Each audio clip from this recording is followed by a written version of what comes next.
Hey there, Russell. I hope everybody's doing well. Hope you're staying sane and healthy and happy and all that stuff.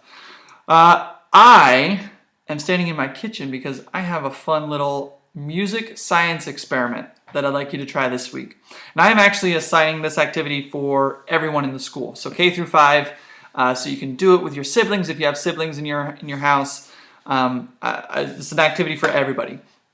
Okay, and it's a science experiment slash music activity because we're going to be talking about the science of sound.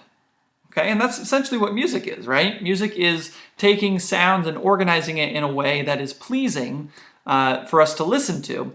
But at the base of it, it's just sound. And I know most of you have learned about sound, but I'm just going to give you a brief overview in case you forgot. Sound is just vibrations, right?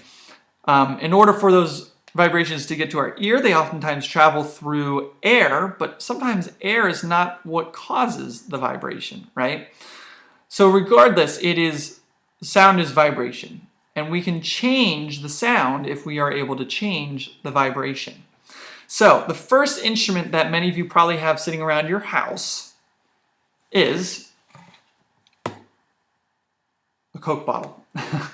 Okay, now this is a 2-liter one. It's the bigger one, so this is actually probably a little bit harder to play with, but I didn't have the smaller one. I just had this one. But there are 2 different ways that you can create sounds with this, create vibrations with this. The first one is, if you hit it, it creates a sound, right? Those are vibrations. But the musical way that I want to show you, and some of you maybe have tried this or are able to do it, is to blow across the top of the bottle. And when you blow across the top of the bottle, what's happening is if you do it right, your air is going to get split. And that's what causes the vibrations. If I just blow across the top, a little bit of sound, but again, it's because the air got split a little bit. If I just blow into it, a little bit of sound, but the air got split. Here's how when we do this the right way, if we blow across the top, half of the air gets split across the top and half of it goes in. And the air that goes in to the bottle is going to have all of this space of the whole bottle to vibrate. And when you do that, when you split the air the right way and the air has space to vibrate, it should sound kind of like a big ship's horn, right? Let's see if we can hear what it sounds like. It's going to be a little quiet, so we really have to listen.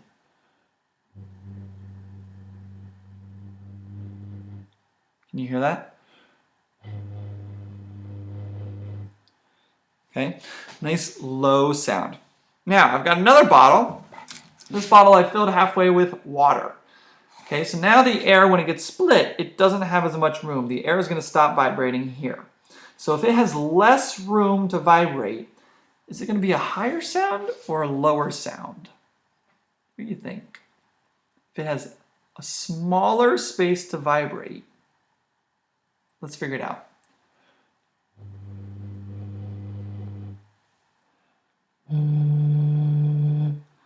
Did you hear it? Which one was it, higher or lower? It's got a higher sound, right? Listen again. Lower. Higher. And again, it's because the air has less room to vibrate in. So if it's a smaller space, it's going to have a higher sound. And if you look at a lot of musical instruments, like the guitar, that's exactly how they work, right? So a guitar has strings, and the strings are what cause the vibrations. So if I just pluck this string right here, you can barely see it, but it's vibrating from here all the way up to here. It's what we call an open string. It's vibrating that whole distance. Now if I take one of my fingers and I put it on one of the frets, and I stop the vibration, it can't vibrate all the way up anymore. The vibration stops right there. So if it has less room to vibrate, is it higher or lower? It's a higher sound, right? Here's the open one. If I stop the vibration shorter, it's a higher sound, right? So even if you don't have a guitar laying around, like I said, the first experiment you can do is with the bottles. And here's another experiment. This is going to be one that you're definitely going to want to ask your parents for help with, okay? Because the stuff that we're working with right here, if we don't work with these the right way, you can obviously break them, and that would not be a good thing for anybody, would it? Okay, but you can see I've got 3 glasses here. The glasses themselves are all the same size, aren't they? But the water level isn't, is it? Okay. Now with the bottles, what was vibrating? It was the air. If I take one of my pencils, and I'm going to definitely use a pencil and not like a spoon or a fork or something, because the pencil is a lot softer. It's made of wood, so it's not going to damage it as much. But if I take a pencil and I tap it against the side, what I'm vibrating now is the water and the glass is what's causing the vibration. So which one of these has more space to vibrate? If we're talking about the water being the thing that vibrates, the one that has the most water has the most space to vibrate, doesn't it? So if it's got the most space, is it going to be a high sound or a lower sound? The more space you have to vibrate, the lower the sound's going to be, right? The larger the space, the lower the sound. Let's listen. Hear that? This is the lowest one. And these 3, I've put the water at a very specific level, and you're going to have to experiment with this because this is not an exact science. You kind of just have to use your ear. But I've actually organize this level so that I have mi, re, do, and those 3 solfege can be used to play a bunch of different songs. And I'm going to space these out so I can actually tap from the side, because I think I get a better sound if I tap from the side. So let's hear what song this is.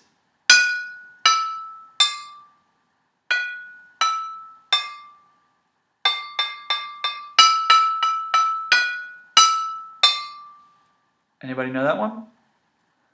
If you said hot cross buns, you're right. Listen to it. Hot cross buns. Hot cross buns. 1 a penny, 2 a penny. Hot cross buns. Right? And if that's too easy for you, like some of my maybe 3rd, 4th, and 5th graders, or some of my 2nd graders, you could try this song.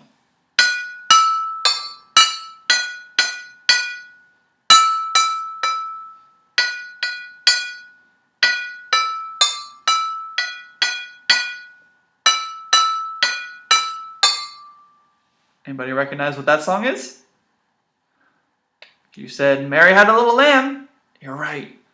So that is your job for me for this week, is to see if you can create an instrument either with the bottles, with the glasses, or if you have something else laying around your house that I didn't show you that you're like, ooh, I can create different vibrations with these items. I would be really interested to see what those items are. So you can either comment in your grade levels comment section on this assignment.